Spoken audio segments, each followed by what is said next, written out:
Hi guys, today's video is going to be a book review of Mr Penumbra's 24-Hour Bookstore by Robin Sloan. I got this book on Kindle Daily Deal a couple weeks ago, and it was in my most recent book haul as well. The book follows Clay Bannon, a 20-something who has just recently lost his job. He worked as a web design and programming drone for a company that made bagels.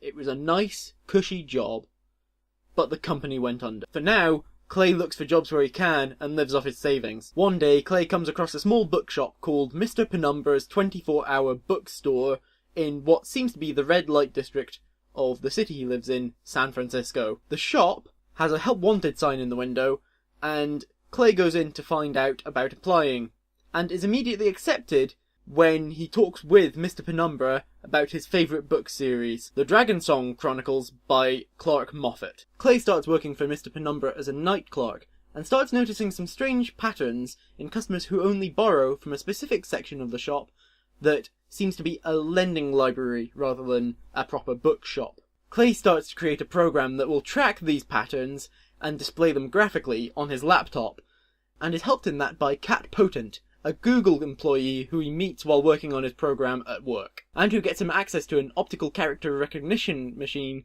at Google to help him get older points of data from an old logbook. Using these pieces of data, Clay's program uncovers a secret for him, and he learns about the cult of the Unbroken Spine, an organisation that Mr Penumbra, as well as Clark Moffat and many other figures throughout history, are members of.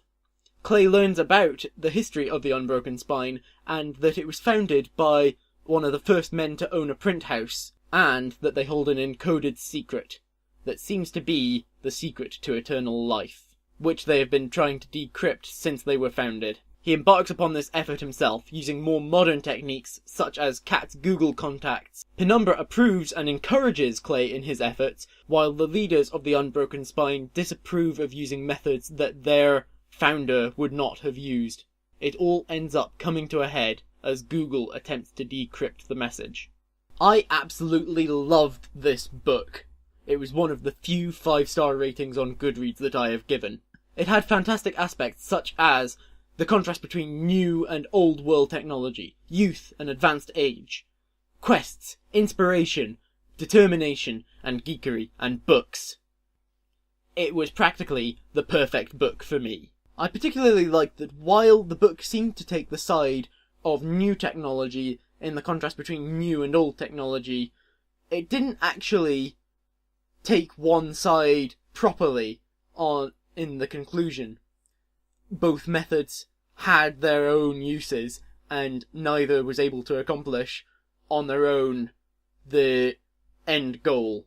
As a fan of both new technology and old technology, I found that it was much better that it didn't choose one to be completely outed as a favourite. One of my few problems with the book was that the romance between Cat and Clay seemed slightly tacked on, as well as the fact that in the epilogue, Clay says that he is going to get back together with her, when just moments before, in an earlier chapter, she clearly didn't seem too interested in it. I was particularly annoyed with this because in the rest of the epilogue, which is where Clay says that he's going to get back together with Cat, everything else seems really, really reasonable, while that just seems completely unreasonable. I don't feel that there is really all that much more that I can say about this book.